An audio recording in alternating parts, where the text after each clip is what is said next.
Lord Lytton and lord Ripon. दोस्तों, आज हम बात करने वाले हैं दो ऐसे ब्रिटिश वाइसरॉयज की जिन्हें एक दूसरे का ऑपोजिट भी कहा जा सकता है। एक तरफ थे लॉर्ड लिटन, जिन्हें याद किया जाता है उनकी रिप्रेसिव पॉलिसीज के लिए, और दूसरी तरफ लॉर्ड रिपन, जिन्हें उनकी लिबरल पॉलिसीज के लिए जाना जाता है। आइए शुरू करते हैं लॉर्ड लिटन से। Lord Lytton 1876 to 1880। दोस्तों, लॉर्ड लिटन ने अप्रैल 1876 में लॉर्ड नॉर्थब्रुक को रिप्लेस करके इंडिया के वाइसरॉय का चार्ज लिया था। वो प्रोफेशन से एक डिप्लोमेट थे और अलग अलग कैपेसिटीज में ब्रिटिश फॉरेन ऑफिस को सर्व कर चुके थे। इसके साथ ही वो एक रेप्यूटेड पोएट, नॉवेलिस्ट और एसेइस्ट भी थे और लिटरेरी वर्ल्ड में ओवन मेरेडिथ के नाम से जाने जाते थे।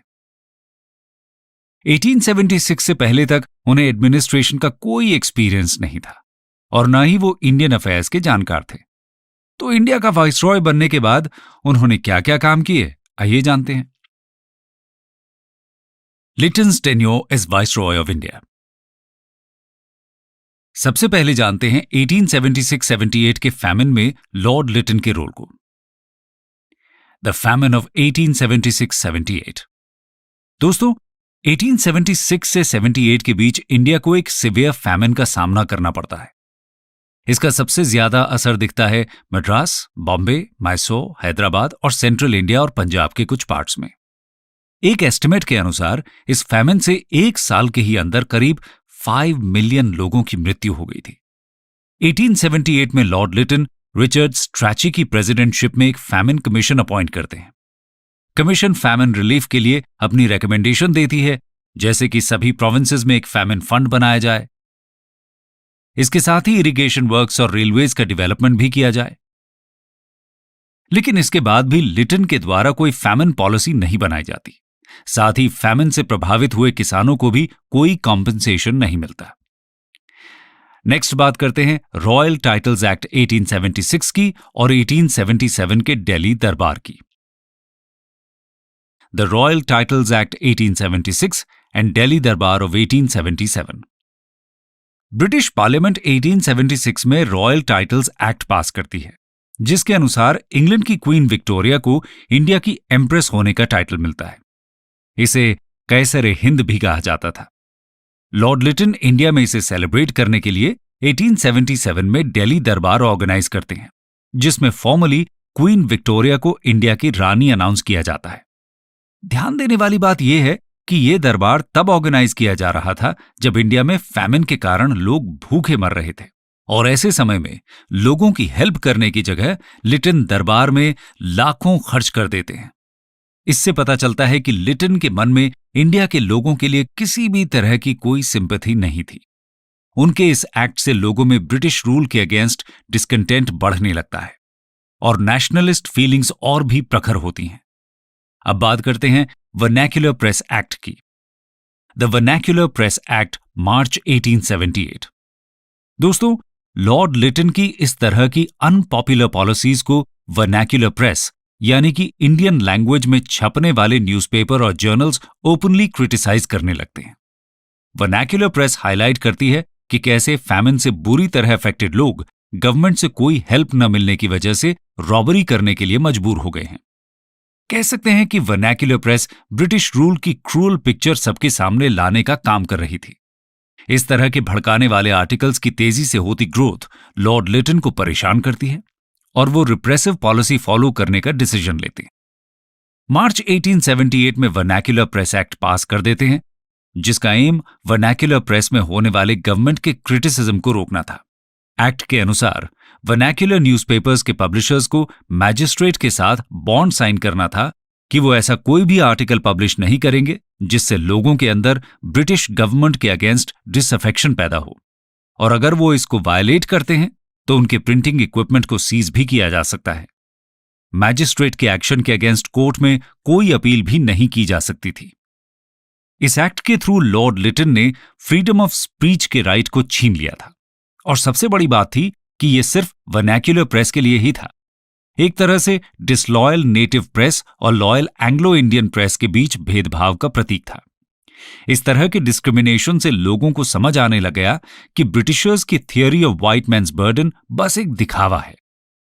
वर्नैक्युलर प्रेस एक्ट से बचने के लिए अमृत बाजार पत्रिका खुद को रातों रात इंग्लिश पब्लिकेशन बना लेती है।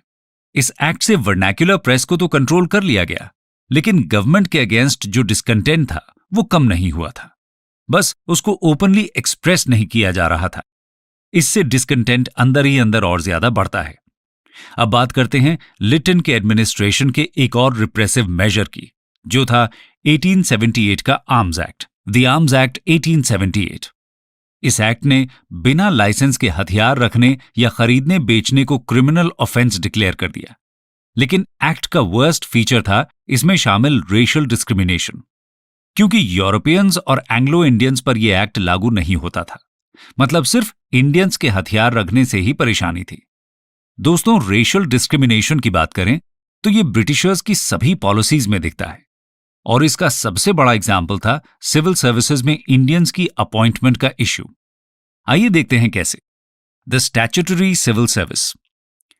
कहने को तो 1833 के चार्टर एक्ट ने इंडियंस के लिए सिविल सर्विसेज का रास्ता खोल दिया था, लेकिन रियलिटी में यूरोपियन ब्यूरोक्रेसी कभी भी इंडियंस को अपना हिस्सा नहीं बनाना चाहती थी, और इसीलिए लॉर्ड लिटन 1878 में स्टैट्यूटरी सिविल सर्विस का प्लान आगे रखते हैं। इसके अनुसार government of India provincial government के रेकमेंड करने पर कुछ इंडियंस को स्टैट्यूटरी सिविल सर्विसेज में एम्प्लॉय कर सकती थी, लेकिन इसमें भी शर्त यह थी कि ये अपॉइंटमेंट्स कॉवेनेंटेड सर्विस में होने वाले टोटल अपॉइंटमेंट्स के 1/6 से ज्यादा नहीं हो सकते थे। इसके साथ ही स्टैट्यूटरी सिविल सर्विस के स्टेटस और सैलरी भी कॉवेनेंटेड सर्विसेज के जैसे नहीं थे। लॉर्ड लिटन ने तो यह भी प्रपोजल दिया था कि कॉवेनेंटेड सर्विसेज को पूरी तरह से इंडियंस के लिए क्लोज कर दिया जाए, लेकिन सेक्रेटरी ऑफ स्टेट इस प्रपोजल पर अग्री नहीं होते। हालांकि इंडियंस को एग्जाम में कंपीट करने से डिस्करेज करने के लिए मैक्सिमम एज को 21 से घटाकर 19 कर दिया जाता है। इस तरह से इंडियंस को सिविल सर्विसेज में आने से रोकने की हर संभव कोशिश की गई थी। अब बात करते हैं फ्री ट्रेड की। Free trade. दोस्तों, लिटन ने इंग्लैंड की टेक्सटाइल इंडस्ट्री के इंटरेस्ट्स को ध्यान में रखते हुए 1879 में कॉटन क्लॉथ पर लगने वाली इंपोर्ट ड्यूटीज को अबॉलिश कर दिया था। इससे इंडिया में डेवलप हो रही टेक्सटाइल इंडस्ट्री को नुकसान होता है और ब्रिटिश इंडस्ट्रीज को फायदा। तो दोस्तों, ये तो बात हुई लॉर्ड लिटन के टेन्योर की, सभी रिप्रेसिव और अनपॉपुलर पॉलिसीज की। इसके अलावा इनके टाइम पीरियड में 1878 से 1880 के बीच सेकेंड एंग्लो अफगान वॉर भी हुआ था।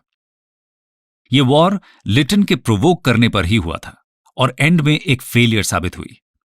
इसमें लिटन इंडिया के रेवेन्यू का बड़ा हिस्सा खर्च कर देते हैं। लॉर्ड लिटन की इन पॉलिसीज की वजह से इंडियंस को ब्रिटिश रूल के ट्रू नेचर का एहसास होने लगता है। एजुकेटेड इंडियंस को रियलाइज होता है कि ब्रिटिशर्स कैसे उनके साथ डिस्क्रिमिनेट कर रहे हैं, और इसी वजह से नेशनलिज्म की भावना और ज्यादा प्रमोट होती है। लॉर्ड लिटन 1880 में वाइसरॉय की पोस्ट से रिजाइन कर देते हैं और नए वाइसरॉय बनते हैं लॉर्ड रिपन। तो आइए अब लॉर्ड रिपन के बारे में बात करते हैं। Lord Ripon 1880 to 1884। दोस्तों, 1880 में इंग्लैंड में ग्लैडस्टन की लीडरशिप में लिबरल पार्टी पावर में आती है। ग्लैडस्टन इंडिया के लिए अपनी पॉलिसी डिक्लेयर करते हुए कहते हैं कि ब्रिटिशर्स का रूल इंडिया के नेटिव लोगों के लिए प्रॉफिटेबल होना चाहिए, और हमारी पॉलिसी होगी कि हम इंडियंस को ये दिखा और समझा भी सकें कि कैसे ब्रिटिश रूल उनके फायदे के लिए ही है। और अपनी इस पॉलिसी को इंप्लीमेंट करने के लिए ग्लैडस्टन ने लॉर्ड रिपन को इंडिया का वाइसरॉय अपॉइंट किया था। लॉर्ड रिपन ब्रॉड आउटलुक रखने वाले एक ऑनेस्ट पर्सन थे। इसके साथ ही वो एक ट्रू डेमोक्रेट भी थे। रिपन का पॉलिटिकल नजरिया अपने प्रीडिसेसर लॉर्ड लिटन से एकदम उल्टा था। ये इंडिया की तरफ एक सेंस ऑफ ड्यूटी महसूस करते थे। लॉर्ड रिपन इंडिया के एडमिनिस्ट्रेशन को लिबरलाइज करने के लिए स्टेप्स लेते हैं। आइए जानते हैं उनके स्टेप्स के बारे में। शुरू करेंगे इंडिया में आए सबसे पहले फैक्ट्री एक्ट से। The factory act 1881। दोस्तों, फैक्ट्री लेबरर्स की कंडीशन इंप्रूव करने के लिए लॉर्ड रिपन 1881 में पहला फैक्ट्री एक्ट पास करते हैं। यह एक्ट 100 से ज्यादा वर्कर्स रखने वाली फैक्ट्रीज पर लागू होना था। इस एक्ट ने 7 साल से कम एज के बच्चों के एम्प्लॉयमेंट पर प्रतिबंध लगा दिया। इसके साथ ही 12 साल से कम एज वालों के लिए वर्किंग आवर्स को लिमिट कर दिया और डेंजरस मशीनरी को फेंस करने के लिए भी कहा। इन मेजर्स के इंप्लीमेंटेशन को सुपरवाइज करने के लिए इंस्पेक्टर्स को भी अपॉइंट किया गया था। यह एक्ट अपने स्कोप में भले ही लिमिटेड था, लेकिन इंडिया की इंडस्ट्रियल हिस्ट्री में एक नए फेज की शुरुआत करता है। पहली बार लेबर लॉज को लेकर एक पॉजिटिव खबर हमें देखने को मिलती है। आगे चलकर इसी के बेसिस पर बेटर लेबर लॉज कंट्री में लाए गए। इसके बाद लॉर्ड रिपन का मेजर स्टेप था वर्नाक्युलर एक्ट को रिपील करना और लोकल सेल्फ गवर्नमेंट का रेजोल्यूशन पास करना। Repeal of the vernacular press act 1882 and resolution on local self government 1882। दोस्तों, लॉर्ड रिपन लिटन की पॉलिसीज की वजह से बढ़े हुए डिस्कंटेंट को कम करने की कोशिश करते हैं। इसके लिए सबसे पहले वो लिटन द्वारा लाए गए वर्नाक्युलर प्रेस एक्ट को 1882 में वापस ले लेते हैं। इससे वर्नाक्युलर प्रेस और बाकी इंडियन प्रेस को बराबर की फ्रीडम मिल जाती है। रिपन के इस एक्ट से इंडिया में पब्लिक ओपिनियन को कंसीलिएट करने में मदद मिलती है। लेकिन लॉर्ड रिपन को सबसे ज्यादा याद किए जाने वाले काम है उनका 1882 में पास किया गया लोकल सेल्फ गवर्नमेंट पर रेजोल्यूशन। इसके लिए इन्हें इंडिया में father of local self government भी कहा जाता है। लॉर्ड रिपन इंडिया में म्यूनिसिपल इंस्टीट्यूशंस की शुरुआत करते हैं, जिसका एम इंडिया के लोगों को पॉलिटिकल एजुकेशन देना था। अब बात करते हैं उनके एजुकेशनल रिफॉर्म्स की। एजुकेशनल रिफॉर्म्स 1882 में ही सर विलियम हंटर की चेयरमैनशिप में एक एजुकेशन कमीशन को अपॉइंट किया जाता है। इसका मैंडेट 1854 के वुड्स डिस्पैच के बाद इंडिया में एजुकेशन फील्ड में हुई प्रोग्रेस को रिव्यू करना और आगे की पॉलिसी के लिए सुझाव देना था। कमीशन प्राइमरी एजुकेशन के एक्सपेंशन और इंप्रूवमेंट के लिए गवर्नमेंट की स्पेशल रिस्पॉन्सिबिलिटी पर जोर देती है। इसका सुझाव था कि प्राइमरी एजुकेशन को न्यूली एस्टैब्लिश्ड म्यूनिसिपल और डिस्ट्रिक्ट बोर्ड्स की केयर में दे दिया जाए। इसके साथ ही सेकेंडरी एजुकेशन में कोर्सेज को 2 भाग में बांट दिया जाए। पहला लिटरेरी एजुकेशन, जो यूनिवर्सिटी के एंट्रेंस एग्जाम्स के लिए स्टूडेंट्स को तैयार करे, और दूसरा प्रैक्टिकल कोर्स होना चाहिए जो कमर्शियल और वोकेशनल करियर के लिए तैयार करता हो। इसके अलावा कमीशन ग्रांट्स इन एड के सिस्टम को सेकेंडरी और हायर एजुकेशन तक एक्सटेंड करने का सुझाव भी देती है। कमीशन ने फीमेल एजुकेशन को स्प्रेड करने के लिए भी सजेशन दिए थे। कमीशन के ज्यादातर सुझावों को गवर्नमेंट एक्सेप्ट कर लेती है। इससे देश में काफी तेजी से स्कूल्स की ग्रोथ देखने को मिलती है। अब बात करते हैं उनकी लैंड रेवेन्यू पॉलिसी की। Resolution on land revenue policy.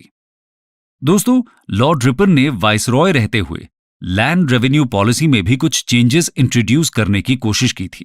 वो बंगाल के परमानेंट सेटलमेंट में कुछ मॉडिफिकेशंस प्रपोज करते हैं। वो रियोत को परमानेंस और सिक्योरिटी का अश्योरेंस देना चाहते थे। इसके साथ ही गवर्नमेंट की तरफ से प्राइस राइज के अलावा किसी भी और ग्राउंड पर आगे से लैंड रेवेन्यू न बढ़ाने की कमिटमेंट देना चाहते थे। लेकिन बंगाल के जमींदार उनके इस मेजर का विरोध करते हैं। साथ ही पेजेंट्स का सपोर्ट भी उन्हें नहीं मिलता, क्योंकि पेजेंट्स को लगता है कि एंग्लो इंडियन ब्यूरोक्रेसी तो जमींदार से भी ज्यादा बुरी है। सेक्रेटरी ऑफ स्टेट भी रिपन के प्रपोजल को फेवर नहीं करते, इसलिए उनका यह रेजोल्यूशन इंप्लीमेंट नहीं हो पाता। रेजोल्यूशन इंप्लीमेंट भले ही ना हुआ हो, लेकिन इससे यह पता चलता है कि लॉर्ड रिपन की इंटेंशंस अच्छी थीं। वो बंगाल के पेजेंट्स की मदद ही करना चाहते थे। अब बात करते हैं इल्बर्ट बिल कंट्रोवर्सी की। The Ilbert bill controversy 1883-84। दोस्तों, 1883 में वाइसरॉय काउंसिल के law member sir CP Ilbert ने एक बिल इंट्रोड्यूस किया था, जिसे इल्बर्ट बिल के नाम से जाना जाता है। इसके इंट्रोडक्शन से पहले तक क्रिमिनल केसेस में यूरोपियंस का ट्रायल इंडियन मैजिस्ट्रेट्स नहीं कर सकते थे। उनका ट्रायल सिर्फ यूरोपियन जजेस ही कर सकते थे। इल्बर्ट बिल इसको चेंज करने के लिए लाया गया था। इसके अनुसार इंडियन जजेस भी यूरोपियंस के केस को प्रिसाइड कर सकते थे। लेकिन इल्बर्ट बिल के इस प्रोविजन से एक बहुत बड़ी कंट्रोवर्सी क्रिएट हो जाती है। ये कंट्रोवर्सी रेशियल प्रेजुडिसेस की वजह से हुई थी। यूरोपियंस के अकॉर्डिंग इंडियंस उनसे इंफीरियर थे और इसलिए इंडियन जज के सामने ट्रायल फेस करने की बात भी गलत थी।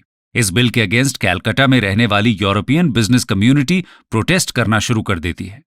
ऐसा इसलिए क्योंकि ये अपने इंडियन सर्वेंट्स को इल ट्रीट करते थे और कई बार उन्हें जान से ही मार देते थे। ऐसे केसेस में इंग्लिश जजेस तो इन्हें बहुत कम सजा या बिना सजा के ही जाने देते थे। इसलिए अपने स्पेशल प्रिविलेजेस को डिफेंड करने के लिए यूरोपियन कम्युनिटी एक डिफेंस एसोसिएशन बनाती है। ये लोग 15,000 रुपए का फंड भी कलेक्ट करते हैं, जिसकी मदद से ये इंडिया और लंदन दोनों ही जगह बिल के अगेंस्ट प्रोपेगेंडा शुरू कर देते हैं। ये लोग वाइसरॉय लॉर्ड रिपन को अब्यूज करना भी शुरू कर देते हैं और ब्रिटिश गवर्नमेंट से कहते हैं कि रिपन को इंडिया से वापस बुला लिया जाए। कैलकाटा में रेशियल राइट्स की संभावना बढ़ने लगती है। लंदन के न्यूज़पेपर्स में भी रिपन की पॉलिसीज की आलोचना होने लगती है। यहां तक कि क्वीन को भी लगता है कि रिपन का यह बिल समझदारी से भरा नहीं है। बढ़ती हुई प्रोटेस्ट्स के आगे आखिरकार लॉर्ड रिपन को ही झुकना पड़ता है। 1884 में बिल में चेंजेस कर दिए जाते हैं, जिसके बाद इंडियन जजेस किसी यूरोपियन का केस तभी जज कर सकता था जब जूरी के एटलीस्ट 50% मेंबर्स यूरोपियंस हों। इल्बर्ट बिल की कंट्रोवर्सी और कॉम्प्रोमाइज ने इंडियंस को ब्रिटिशर्स के और ज्यादा अगेंस्ट कर दिया। जिस तरह ब्रिटिशर्स ने अपने हक की बात प्रोटेस्ट करके मनवा ली थी, उससे इंडियंस भी सीख गए कि उन्हें भी इसी रास्ते पर चलना होगा, और इस वजह से ये इनडायरेक्टली इंडियन नेशनल मूवमेंट और 1885 में कांग्रेस की स्थापना को प्रमोट करने के लिए रिस्पॉन्सिबल था। कंक्लूजन दोस्तों, ये थे वाइसरॉय लॉर्ड रिपन के इंडिया में किए गए रिफॉर्म्स। हम कह सकते हैं कि उन्होंने इंडिया में लिबरल एडमिनिस्ट्रेशन को प्रमोट करने की पूरी कोशिश की। वो इसमें कितने सफल हुए या नहीं, ये बात अलग है, लेकिन इंपॉर्टेंट ये है कि उनकी इंटेंशंस ह्यूमैनिटेरियन थी और इसीलिए उन्हें एक बेनेवलेंट वाइसरॉय की तरह याद किया जाता है। 1882 में ग्लैडस्टन ने इजिप्ट के ऑक्यूपेशन को सैंक्शन कर दिया था और इसके लिए इंडियन ट्रूप्स का कंटिंजेंट इजिप्ट भेजा गया था। इस तरह इंपीरियल वॉर का बर्डन इंडियन एक्सचेकर पर भी पड़ रहा था। रिपन इसके अगेंस्ट प्रोटेस्ट करते हैं। उन्हें लगता है कि उनका मिशन इंडिया में फेल हो गया है। उसके बाद इल्बर्ट बिल कंट्रोवर्सी उन्हें और ज्यादा डिसल्यूशन कर देती है। परेशान होकर लॉर्ड रिपन अपना टर्म पूरा होने से पहले ही 1884 में रिजाइन कर देते हैं और एक हारे हुए इंसान की तरह इंग्लैंड लौट जाते हैं। लॉर्ड रिपन एक ह्यूमैनिटेरियन और लिबरल थे, लेकिन ब्रिटिश कॉलोनियल रूल के इंटरेस्ट को आगे ले जाने के लिए उनके जैसे इंसान की जरूरत नहीं थी। इसी वजह से इंडिया में उनका मिशन फेल रहता है। हालांकि वो हमें ब्रिटिशर्स की पॉसिबल ह्यूमेन साइड जरूर दिखा जाते हैं। दोस्तों, इस समय दुनिया में हर तरफ नेशनलिज्म तेजी से स्प्रेड हो रहा था और इंडिया में इस नेशनलिज्म की स्पिरिट को जगाने में लॉर्ड लिटन और लॉर्ड रिपन दोनों ही इंस्ट्रूमेंटल साबित होते हैं। लिटन जहां एक एडवर्सरी की तरह इंडिया में नेशनलिज्म की आग को चिंगारी देते हैं, वहीं रिपन एक सिंपैथाइजर की तरह इस स्पिरिट को आगे ले जाते हैं।